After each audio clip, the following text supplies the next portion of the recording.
तो चलिए सबसे पहले बीजेपी के पास इसलिए चलते हैं कि बीजेपी में कल 64 लोगों की लिस्ट आई है। और वैसे तो गौरी शंकर बहुत मुस्कुराते हैं, लेकिन 64 लोगों की लिस्ट में इतने पुराने चेहरे आ गए कि ये खुद ही दुखी हैं। देखिए कितने दुखी हैं, दिखाओ, थोड़ा फोकस करो, थोड़ा फोकस करो। देखो इतने दुखी हैं, जबकि इन्हीं के सब वरिष्ठ नेता हैं, लेकिन ये सारे लोग दुखी हैं। अब ये दुखी हैं या सुखी हैं, इन्हीं से पूछ लेते हैं। लिस्ट ठीक है गौरी भाई? उम्मीद किए थे कि आपको भी रायपुर ग्रामीण से नंबर लगेगा? मेरी मुस्कुराहट ने सारे सवालों का जवाब दे दिया है और दुखी कोई नहीं है। दुखी कांग्रेस पार्टी है, दुखी कांग्रेस पार्टी के नेता है। प्रत्याशी चयन करने में पसीना छूट रहा है। नेता बदल गया, नीति बदल गई, नियत बदल गई, नारा बदल गया। इसलिए दुखी कौन है? छत्तीसगढ़ की जनता महसूस कर रही है। प्रत्याशी चयन करने में आगे हमने 5 साल लड़ाई लड़ी, भ्रष्टाचार का पूरा इनका जो कारनामा उसको आप लोगों के माध्यम से सामने लाया। सड़क से सदन तक युवाओं का मुद्दा, किसानों का मुद्दा, महिलाओं का मुद्दा, कानून व्यवस्था का मुद्दा, हर मुद्दे को लेकर हमने अग्रणी भूमिका निभाई है।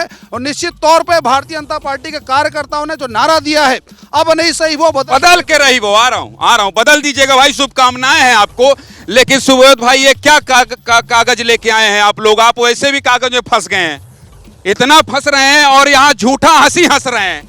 ऐसे थोड़ी होगा भाई, आप लोग तो फंस गए हैं। ये बताइए कि कागज में नहीं, प्रधानमंत्री मोदी आते हैं और कहते हैं कि भ्रष्टाचार का बोलबाला है, कांग्रेस की सरकार ने पूरे छत्तीसगढ़ को 5 साल में लूट लिया। इसका जवाब जनता को क्या देंगे आप? देखिए, उसका जवाब तो आपका सर्वे देता है, और आपके जैसे प्रतिष्ठित चैनल अगर कहते हैं कि छत्तीसगढ़ में वापस कांग्रेस की सरकार बन रही है, इस माहौल में यदि मुझे भ्रष्टाचार पर जवाब देना पड़ेगा तो मुझे भारतीय जनता पार्टी और नरेंद्र मोदी की सोच पर हंसी आती है। हाँ, हमने एक काम किया है जिससे भारतीय जनता पार्टी के पेट में दर्द है। हमने गरीबों को आर्थिक रूप से मजबूत करने का काम किया है। जो वादा और जो सपना नरेंद्र मोदी दिखा करके जनता को आए थे कि मैं आर्थिक रूप से ग्रामीण अर्थव्यवस्था को मजबूत करूंगा, वो मॉडल हमने छत्तीसगढ़ में लागू किया। उस मॉडल को हमने सक्सेस भी किया।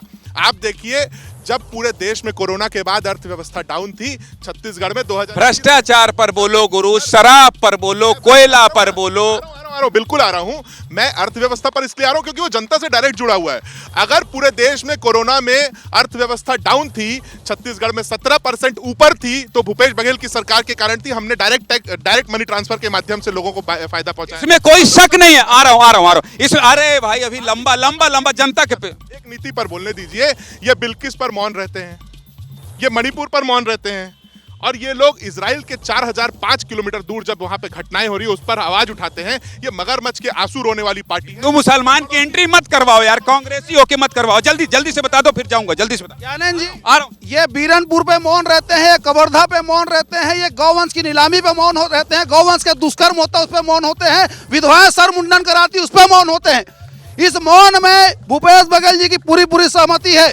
प्रदेश का युवा सड़क पे है। ऐसा क्या कारण है कि युवाओं को निर्वस्त होकर यहाँ प्रदर्शन करना पड़ा? आ रहा हूँ भाई, जनता के बीच जाऊंगा, लेकिन सबसे पहले मैं इनके पास आऊंगा, क्योंकि पिछले 1 हफ्ते से जनेंद्र भाई कहाँ घूमे, और आप तो आज मुख्यमंत्री बघेल के पाटन भी गए थे। क्या लग रहा है, कौन बनेगा मुख्यमंत्री?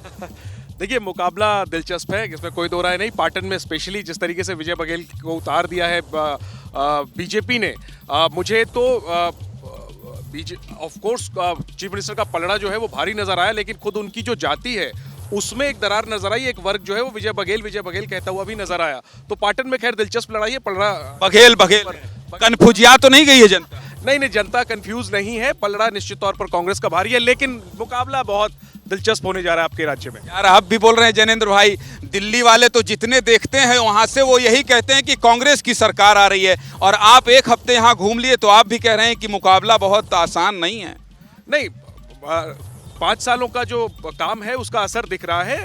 मुकाबला शायद और दिलचस्प होता अगर बीजेपी ने 5 साल मेहनत की होती। लोग ये कह रहे हैं कि बीजेपी नजर नहीं आई, बीते कुछ दिनों से नजर आई है। तो अरे भाई, नजर ये बहुत ओरिजिनल कंटेंट लेके आए हैं ये। बाबूलाल जी, मैं आपसे ये जानना चाहता हूँ, आप बड़े वरिष्ठ पत्रकार हैं, हम लोगों को सिखाते समझाते रहे हैं कि छत्तीसगढ़ में क्या होना है। मैं एक सवाल अगर आपसे पूछ लूंगा, कौन बनेगा मुख्यमंत्री, तो जवाब क्या है इसका?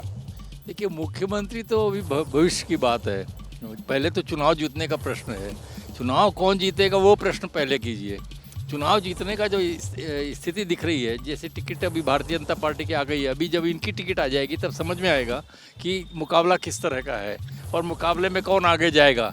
उसके बाद मुख्यमंत्री का तय होगा। निश्चित रूप से एक बात आप कह सकते हैं कि कांग्रेस ने अपना चेहरा दिखाया है भूपेश बघेल को, लेकिन भारतीय जनता पार्टी ने अपना चेहरा भी छिपा के रखा है। उन्होंने उस बात को सामने नहीं किया है। सामूहिक नेतृत्व बीजेपी ने कह दिया है, मोदी जी ही चेहरा है। नहीं, देखिए तो उसमें तो फिर लिटमस टेस्ट हो जाएगा, लोकसभा का टेस्ट हो जाएगा कि अगर मोदी के चेहरे में हार हो जाती है तो फिर क्या स्थिति बनेगी, वो भी एक बात आएगी।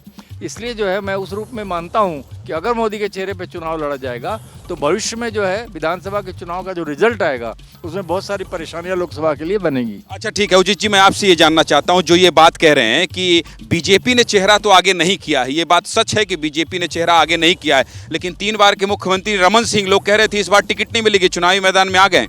देखिए, भारतीय जनता पार्टी ने बहुत डिफेंसिव लिस्ट जारी की है। भारतीय जनता पार्टी ने वो लोगों की लिस्ट जारी की है जो 5 साल पहले कार्यकर्ताओं ने जिनको एनपी अकाउंट बना दिया था, वो लोग जिनको टिकट नहीं देनी चाहिए थे और कार्यकर्ता और आरएसएस के लोगों ने कहा था कि ये हमारे नेता जरूर है लेकिन सब हारे हुए और चले हुए मोहरे हैं। भारतीय जनता पार्टी जीत सुनिश्चित कर सके अभी उनको चेहरा बनाने की कोशिश की है।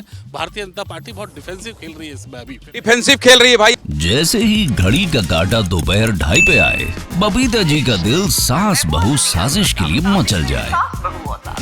और ये है इनकी बहू, पूरे दिन ऑफिस की टेंशन हो जाए गॉन जब ये करें अपना फेवरेट शो फ्री टाइम पे ऑन।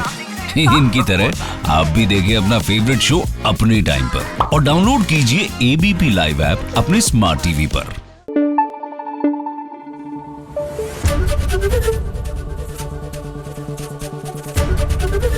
एबीपी न्यूज आपको रखे आगे।